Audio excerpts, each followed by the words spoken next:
రెండవసారి అధికారంలోకి వచ్చాక ట్రంప్ వింత వింతగా ప్రవర్తిస్తున్నాడు. అనాలోచితంగా స్టేట్మెంట్లు ఇస్తూ తన పరువుని పోగొట్టుకుంటున్నాడు. మా దారికి వస్తావా లేదంటే టారిఫ్ల వర్షం కురిపించమంటావా అంటూ జబర్దస్తి ఫ్రెండ్షిప్ చేయాలని చాలా దేశాల్ని కవ్విస్తున్నాడు. నిజానికి ఫ్రెండ్షిప్ అనేది ప్రేమ కంటే పవిత్రమైనది. స్వచ్ఛమైన ఫ్రెండ్షిప్కి పునాది నమ్మకం. నీ దగ్గర అలాంటి నమ్మకమే లేదు. అలాంటప్పుడు నిన్ను ఏ దేశం మాత్రం ఎందుకు నమ్ముతుంది చెప్పండి. ఆఫ్ఘనిస్తాన్లో నువ్వేం చేసావు? యుక్రెయిన్కి లేనిపోని నమ్మకం ఇచ్చి ఉస్కో అని రష్యా మీదకి ఉసిగొల్పావు. సరే, బైడెన్ ఉన్న కొన్ని రోజులు ఏదో ఒక రకంగా తంటాలు పడి వెపన్స్ అప్లై చేశాడు. తీరా నువ్వు అధికారంలోకి వచ్చాక రాత్రికి రాత్రి మొత్తం ప్లేట్ ఫిరాయించావు. దానివలన ఒక దేశం ఎంత నష్టపోతుందో ఒక్కసారి ఊహించు. రేపొద్దున తైవాన్లో కూడా చైవాన్ గనక దండయాత్ర చేస్తే నువ్వు సపోర్ట్ ఇస్తావని తైవాన్కి కూడా ఏమాత్రం నమ్మకం లేదు. ఒక గొప్ప స్టేట్మెంట్ ఉంది, అమెరికాతో శత్రుత్వం కంటే మిత్రత్వం అత్యంత ప్రమాదకరమని. నువ్వు అది అక్షరాల కరెక్ట్ అని పదే పదే మళ్ళీ ప్రూవ్ చేస్తున్నావు. ట్రంప్ గురించి ఎలాగో మాట్లాడుతున్నా కాబట్టి కొన్ని విషయాలు ఈ వీడియోలో నేను మీకు క్లియర్ చేయాలనుకుంటున్నాను, క్లారిటీ ఇవ్వాలనుకుంటున్నాను. ఏ రోజైతే సీజ్ ఫైర్ అనౌన్స్ అయ్యిందో ఆ రోజు నాకు చాలా అంటే చాలా కోపం వచ్చింది. ఎంతలా కోపం వచ్చిందంటే నిజానికి అప్పుడు ఒక వీడియో చేయమని చాలామంది రిక్వెస్ట్ చేశారు. నేను అప్పుడున్న కండిషన్లో వీడియో చేయలేను. ఆ పదజాలం ఎలాంటి పదజాలం వాడతారో నాకు తెలీదు. కాబట్టి నేను వీడియో చేయలేదు. ఆ రోజు నుంచి ఇప్పటి వరకు కూడా ఒక వీడియో కూడా చేయలేదు. ఎందుకంటే ఆ ఫ్రస్ట్రేషన్లో, ఆ కోపంలో ఏదైనా సరే ఒక వర్డ్ తూలి మాట్లాడితే నా 10 సంవత్సరాల నుంచి కాపాడుకుంటున్న ఈ యొక్క డిగ్నిటీ, ఈ బాధ్యత అనేది దెబ్బతింటుంది. అందుకే నేను వీడియో చేయలేదు. ఎందుకు అంతలా కోపం వచ్చింది అంటే, సీజ్ ఫైర్ నీకు ఇష్టం లేదా? 2 దేశాలు కొట్టుకొని చావడమే నీకు ఇష్టమా ప్రశాంత్ అని మీరు నన్ను అడగొచ్చు. సీజ్ ఫైర్ ఇష్టం లేదా, ఇక్కడ క్వశ్చన్ అది కాదు. సీజ్ ఫైర్ జరిగిన విధానము నాకు నచ్చలేదు. ఎందుకు నచ్చలేదో మీకు డీటెయిల్గా ఎక్స్ప్లెయిన్ చేస్తాను. సీజ్ ఫైర్ ఎవరు అనౌన్స్ చేశారండి? మోడీ అనౌన్స్ చేశాడా? షాబాజ్ షరీఫ్ అనౌన్స్ చేశాడా? లేదు, ట్రంప్ ఫస్ట్ ట్వీట్ చేశాడు. దాని అర్థం ఏంటండి అంటే, ట్రంప్ మీడియేట్ చేసినట్టుగా అర్థం వచ్చేలా ట్రంప్ తెలివిగా ఆ ఎత్తు వేశాడు.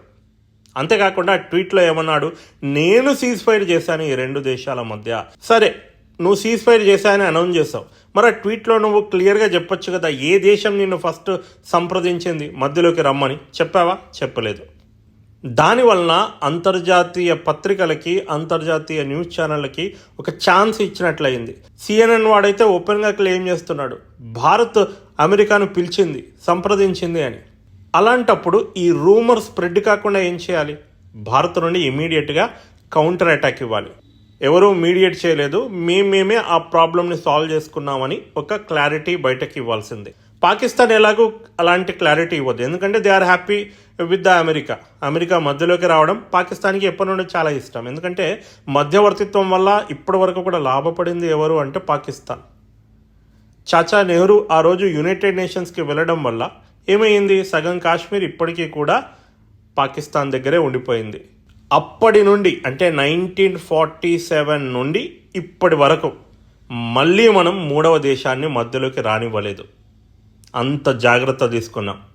కాంగ్రెస్ గవర్నమెంటే కానివ్వండి, బీజేపీ గవర్నమెంటే కానివ్వండి, జనతాదళ్ పార్టీ కానివ్వండి, ఇంకా వేరే ఏవైనా ఫ్రంట్లు రానివ్వండి, ఏ పార్టీలు వచ్చినా ఒకే సిద్ధాంతాన్ని ఫాలో అయ్యాయి. ఇండియా, పాకిస్తాన్ ఈ 2 తేల్చుకోవాలి. 3వ దేశాన్ని మధ్యలోకి రానివ్వకూడదు. అది భారత్కి అత్యంత ప్రమాదకరమని. అలాంటిది ఇన్నేళ్ల తర్వాత ఈరోజు ట్రంప్ మధ్యలో వేలు పెట్టాడు. ఇదేం ఫస్ట్ టైం కాదు. మోడీ గారు అమెరికా వెళ్ళినప్పుడు కూడా మీడియా ముందే నేను మధ్యవర్తిత్వం వహిస్తాను పాకిస్తాన్ మరియు భారత్ మధ్య అని ఒక స్టేట్మెంట్ ఇస్తే వెంటనే మోడీ గారు అన్నారు, లేదండి మధ్యవర్తిత్వం ఏం అవసరం లేదు, మేమిద్దరం సాల్వ్ చేసుకుంటాం ఆ ప్రాబ్లం అని అక్కడికక్కడే మీడియా ముందే చెప్పేశాడు. అది నాకు చాలా బాగా నచ్చింది. యాప్ట్గా చెప్పారు మోడీ గారు. కానీ ఇప్పుడేమైంది? ట్రంప్ ఎందుకు మధ్యలోకి వచ్చాడు? ఇది నాకు నచ్చలేదు. దీనివల్ల ఏంటి నష్టం ప్రశాంత్ అని మీరు అనొచ్చు నాకు. ఒకవేళ ట్రంప్ ఇచ్చిన ఆ స్టేట్మెంట్ నిజంగానే నిజమై ఉండినట్లయితే మోడీ నెహ్రూ 2 అయ్యేవాడు హిస్టరీలో. ఇది రాసి పెట్టుకోండి. అంత ప్రమాదం. ఇప్పటి వరకు మోడీ ఏదైతే చెప్తున్నారో ఆర్టికల్ 370 తీసేశాను, రామ మందిరం కట్టించాను, రేపు పొద్దున పీఓకే పైన కూడా అటాక్ చేయబోతున్నాను, ఇవన్నీ కూడా బూడిదలో కలిసిపోయేవి. మోడీ నెహ్రూ 2 అయ్యేవాడు.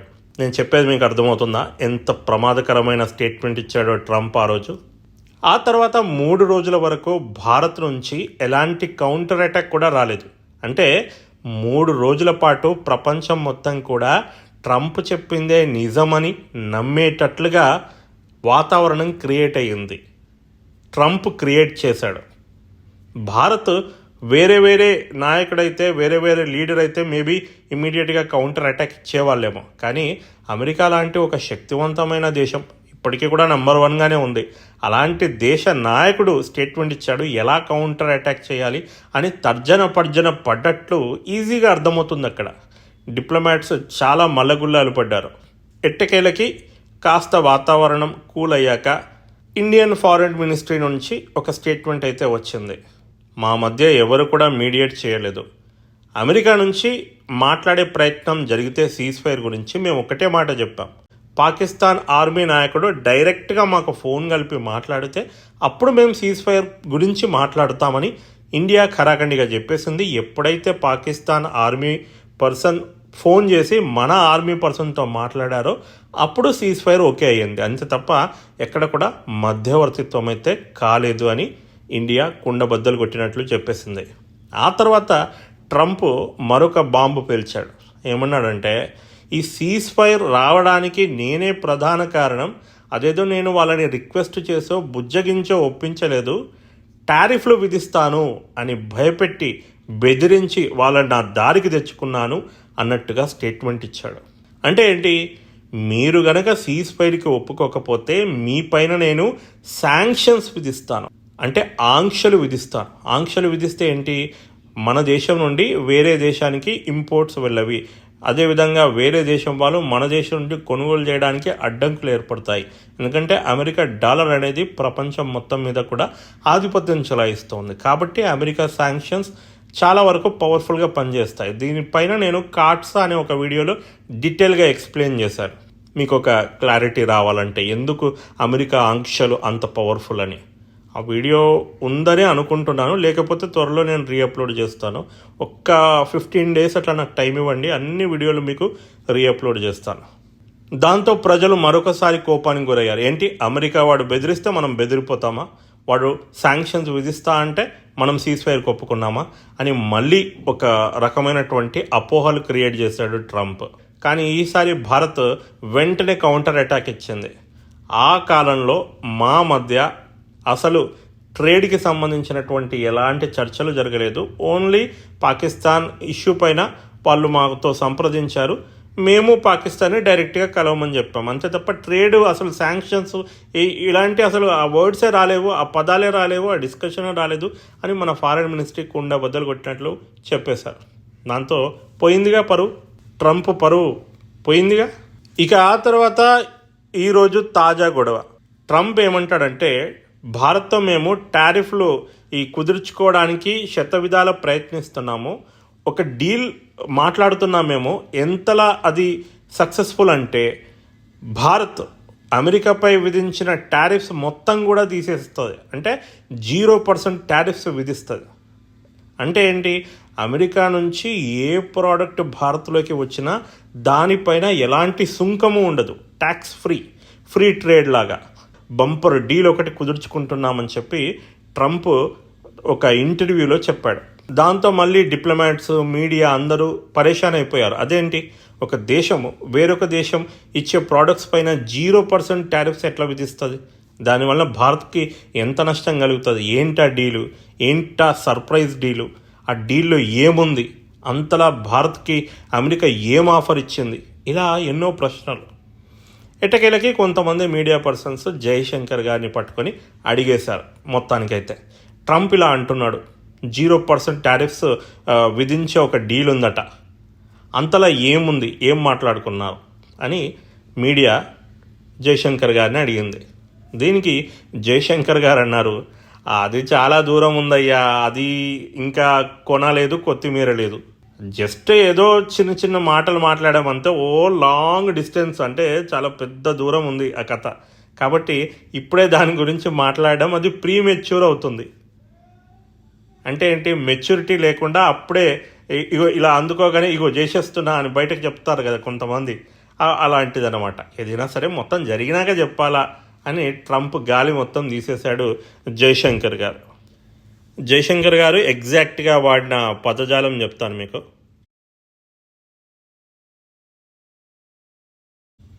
భారత్ మరియు అమెరికాల మధ్య ట్రేడ్ టాక్స్ అయితే నడుస్తున్నాయి. అంటే ఏదైనా ఒక మంచి డీలు, రెండు దేశాలకి లాభదాయకంగా ఉండే డీలు కుదుర్చుకోవడానికి మేము ప్రయత్నిస్తున్నాం. అంతే కదా, ఒక డీల్ అంటే ఏంటి, రెండు దేశాలకు ప్రయోజనం ఉండాలి అంతే తప్ప ఒక దేశానికి ప్రయోజనం ఉండి మరొక దేశానికి నష్టం కలిగితే దాన్ని డీల్ అన్నారు. దాన్ని ఏమంటారు, ఫోర్స్ఫుల్ అగ్రిమెంట్ అంటారు, రేప్ చేయడం అంటారు. మొదటి ప్రపంచ యుద్ధం తర్వాత జర్మనీ పైన అదే జరిగింది. దానికి ప్రతీకారమే రెండవ ప్రపంచ యుద్ధం. దెర్ ఆర్ కాంప్లికేటెడ్ నెగోషియేషన్స్ నడుస్తున్నాయి, అంటే బేరాలు నడుస్తున్నాయి. కానీ ఆ బేరాలు కుదరడం అంత ఈజీ కాదు. Nothing is decided till everything is. ఇంకా ఏమీ దానిపైన మేము ఓకే చెప్పలేదు. జస్ట్ వాళ్ళు బేరం ఆడుతున్నారు, మేము వాళ్ళం బేరం ఆడుతున్నాం. మేము వాళ్ళకు ఓకే చెప్పలేదు, వాళ్ళు మాకు ఓకే చెప్పలేదు. Any trade deal has to be mutually beneficial. చెప్పానుగా, రెండిటికి లాభదాయకంగా ఉండాలి ఏదైనా deal. It has to work for both countries. That would be our expectation from the trade deal. Until that is done, any judgment on it would be premature. రెండిటికి లాభదాయకంగా జరిగే deal ఒప్పందం కుదిరే వరకు దానిపైన మాట్లాడడం అది ప్రీమెచ్యూరే అవుతుంది అన్నాడు. అంటే అది మెచ్యూరిటీ లేనితనమే అవుతుంది అన్నాడు. ఎవరు దాని గురించి మాట్లాడారు? ట్రంప్ మాట్లాడాడు. అంటే మెచ్యూరిటీ ఎవరికి లేదు? ట్రంప్కి లేదు. ఇంత మీనింగ్ ఉంది ఈ ఒక్క స్టేట్మెంట్లో. అంటే ట్రంప్ తెలివి తక్కువతనాన్ని కడిగి పాడేశాడు జయశంకర్ గారు. అంతేకాకుండా ట్రంప్ ఏమంటున్నా అంటే పాకిస్తాన్తో కూడా మేము ఒక డీల్ కుదుర్చుకోకపోతున్నాం. ఎందుకంటే పాకిస్తాన్కి మేము సీజ్ ఫైర్ చేసి ఒక లాభం చేకూర్చాం, దానికి బెనిఫిట్ చేసాం. మరి ఆ బెనిఫిట్కి మాకు ఏదో ప్రయోజకరంగా ఉండాలి కదా, ఫ్రీగా ఎవరికి ఎందుకు బెనిఫిట్ చేస్తాం? కాబట్టి ఒక ట్రేడ్ డీల్ పాకిస్తాన్తో కుదుర్చుకోనున్నాం త్వరలోనే అని ట్రంప్ అయితే ఒక స్టేట్మెంట్ ఇచ్చాడు. ఈ ఒక్క స్టేట్మెంట్ ద్వారా మనకు కావాల్సిన ఒక స్టేట్మెంట్ కూడా బయటకు వెళ్ళిపోయింది. ఏంటంటే పాకిస్తాన్కి సీజ్ ఫైర్ కుదిర్చి ఒక ప్రయోజనం చేశా అన్నాడు. అంటే అక్కడ ఎవరు బ్యాక్ ఫుట్లో ఉన్నారో, ప్రయోజనం ఎవరికి చేకూరుతుంది? ఎవరైతే యుద్ధంలో ఓడిపోవడానికి రెడీగా ఉన్నారో, ఓడిపోబోతున్నారో వాళ్ళకు ప్రయోజనం చేకూరుతుంది.